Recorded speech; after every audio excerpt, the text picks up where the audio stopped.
Gavin Newsom trying to kill the auto industry then? Oh, he was killing the auto industry. I don't think he knew it.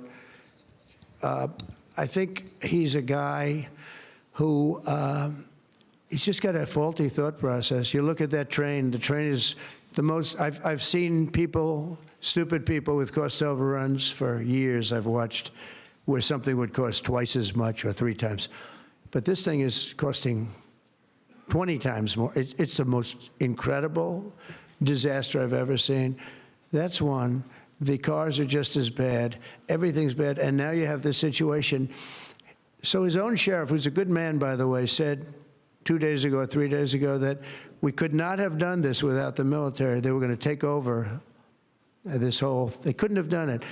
Now today they got him to change his tune. He said, oh, I think we could have handled it. You know, it's so sad. He was so honest. I was using his quote all over the place, and they got him to change. But he knows.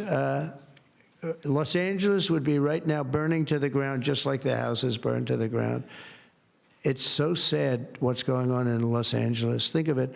They had a fire that should have never had because they should have listened to me in the water. Eventually, we broke in and we had the water come down from the Pacific Northwest. I could show you pictures now with the half pipes, the big half pipes coming all the way down California. Water, so much water. They don't have any droughts. They don't have any. They have so much water. They sent it all out to the Pacific Ocean for 20 years. So ridiculous. And we got them to take it now. But what they do and what they're doing, this is a big problem. And what they really want to do is keep criminals because they're trying to protect criminals. Sanctuary cities are a disaster in this country. And most of the voters don't want them. Politicians like them for whatever reason, but I think the politicians are wrong. That's why we won in such a convincing fashion. We won all 7 swing states. We won by millions of votes. We won 2,750 districts as opposed to 505. That's why when you look at the map, it's almost all red. It's got 2 little blue stripes on each side of it. It's almost all red. But now you have to, I always got along with Gavin. I like Gavin. I've liked him, always. He said I never called him.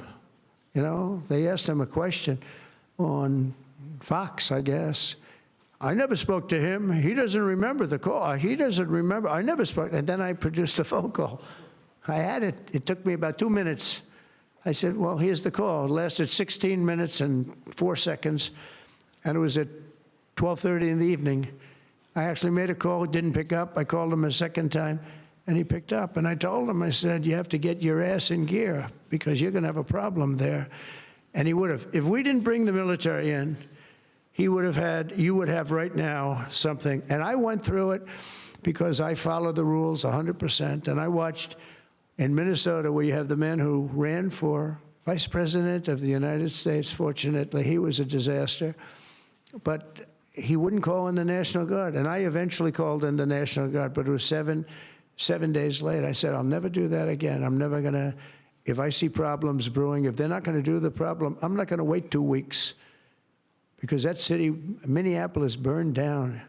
If you remember the CNN anchor, he was standing there saying, yes, this is a peaceful rally. And behind him, the entire city was on fire. It looked like World War II. And I appreciate the question. Hey everyone, I'm Emily Campagno. Catch me and my co-hosts Harris Faulkner and Kaylee McEnany on Outnumbered every weekday at 12 p.m. Eastern, or set your DVR.